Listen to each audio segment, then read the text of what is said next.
ఆరాధించి ప్రజలు ప్రతి ఊరిలోనూ మా నాయకుడు అనుకునే తత్వం ఉన్న మా నాయకులు వేళ్ళ మీద లెక్కడచ్చు. అందులో ఒకటో రెండో స్థానంలో ఇవాళ స్వర్గీయ రాజశేఖర రెడ్డి ఉన్నారు. ఇది వాస్తవం కాదా?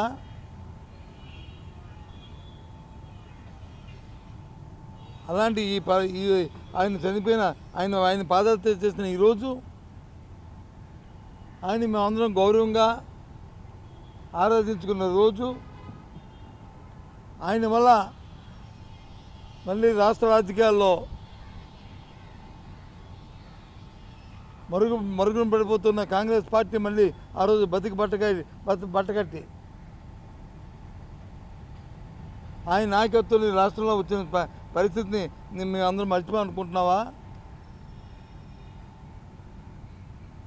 ఆయనతో మాకున్న సన్నిహితం సంబంధం ఏం మాట్లాడుతున్నాం ఇందాక? ఆయన తాలూకా మరణం వెనుక జగన్మోహన్ రెడ్డి గారు ఉన్నారు. ఆ విషయం వచ్చి నేనే ప్రత్యక్షంగా బొత్స సత్యబాబు గారే నాకు చెప్పారని చెప్పి అని పనికిమాల రాదు. ఏంటిది?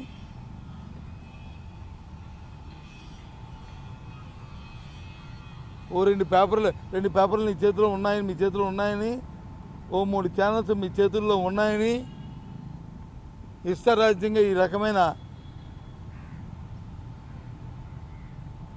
అహంకారపూరితమైన కోతల్ని మీ అధికారం ఉంచుకోవడం కోసం,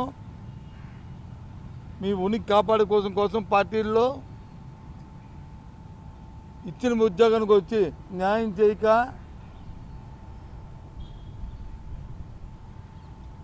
ఆ రైతులను వచ్చి రోడ్డుని పడేసి ఏ పంటకు కూడా గిట్టుబాటు ధర లేక అల్లాడుతుంటే ఓ పక్క వచ్చి రైతులు ఆత్మహత్యలు చేసుకుని ఉంటే అనుకున్నాను, అచ్చెన్నాయుడు ఏదో పొడవుగా ఉన్నాడు అని కొద్దిగా చెబితే మా మోకాల్లోకి వచ్చి ఆయన తాలూకు ఆలోచన అందుకే ఏం చదువుతుంది, మోకాళ్ళకి ఇప్పుడు అరికాల్లోకి వచ్చినట్టుంది ఇవాళ మాటలు చూస్తుంటే.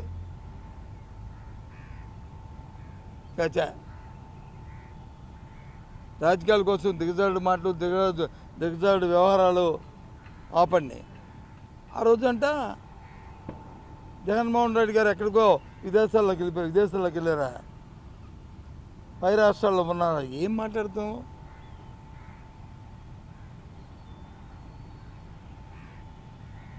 చనిపోయిన రోజునాడే నేనే ప్రత్యక్ష సాక్షిని పావురాలు కొట్టు వెళ్ళాను.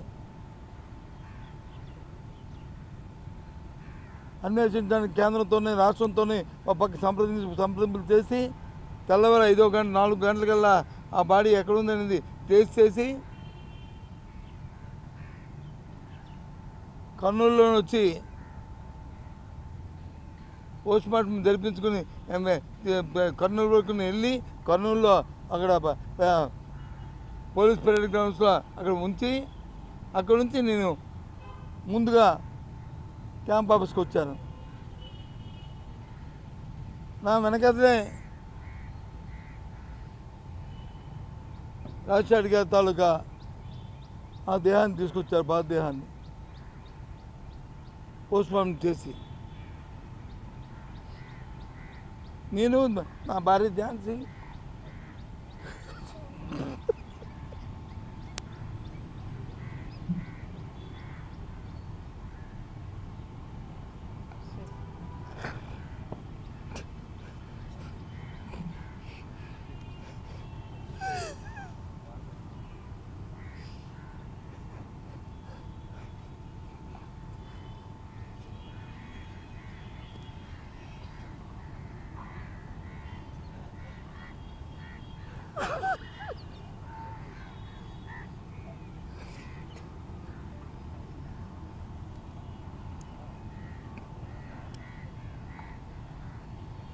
అందుకని ఇప్పుడు ఆయన పేరు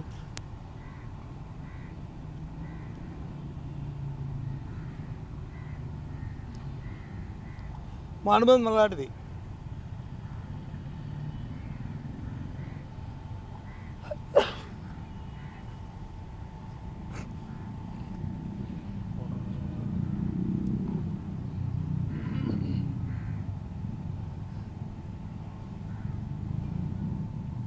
రాజకీయాల కోసం బతకట్లే,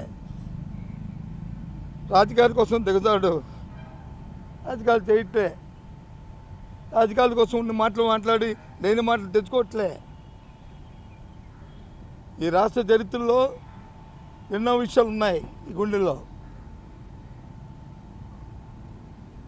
మీ సంగతులు కానీ, మీ పార్టీ సంగతులు కానీ, మీ నాయకుల సంగతులు కానీ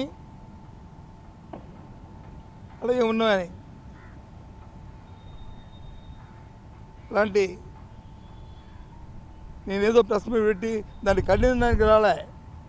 రాజశేఖర రెడ్డి గురించి మాట్లాడని చెప్పి వచ్చాను ఇక్కడికి.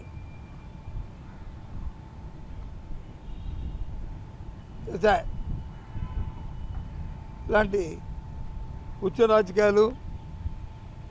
రాజకీయాల కోసం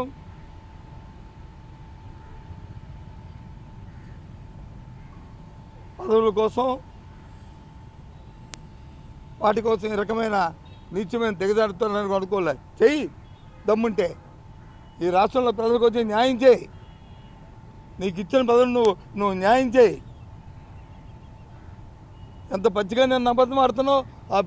మూలపేట బోర్డుకి వెళ్ళినప్పుడు 40 మందికి వచ్చి పోలీసులు వచ్చి పర్మిషన్ ఇచ్చారు, ఇప్పించానని చెప్తాం. ఎంత అబద్ధం అది రాజకీయాల్లో. ఇవే ఏమనుకుంటున్నావు? గౌరవాన్ని ఇచ్చి గౌరవాన్ని పుచ్చుకోవాల్సిన రాజకీయాల్లో మంచిది. అంతేగాని రాజకీయాల కోసం రాజకీయ పదవుల కోసం లేనిపోయిన దిగజారుడమైన మాటలు మాట్లాడుతూ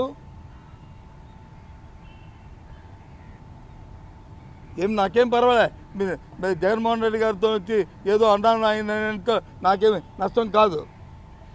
కానీ రాజశేఖర రెడ్డి గారితో అవసరాన్ని తీసుకొచ్చి నువ్వు పెట్టావు కాబట్టి ఇవాళ ఇది మాట్లాడుతున్నా. ఆ రోజు ఆయన పోతే నేను ఝాన్సీ వెళ్ళి ఆయన్ని జగన్మోహన్ రెడ్డి గారిని 2 చేతులు కుడిమొక్కలు ఎడమొక్కలు ఉండి తీసుకొచ్చి అక్కడికి తీసుకొచ్చాం. కావలిస్తే చూసుకోండి క్లిప్పింగ్లు మీ దగ్గర. ఆయన ఊర్లో లేరా అప్పుడు? ఆయన మా ఇద్దరం తీసుకురాలేదా క్యాంప్ ఆఫీస్లో ఇంటి దగ్గర నుంచి అక్కడికి? ఇది వాస్తవం కాదా? ఏంటి మాటలు? రాజకీయాల కోసం ఏదో మాట్లాడు.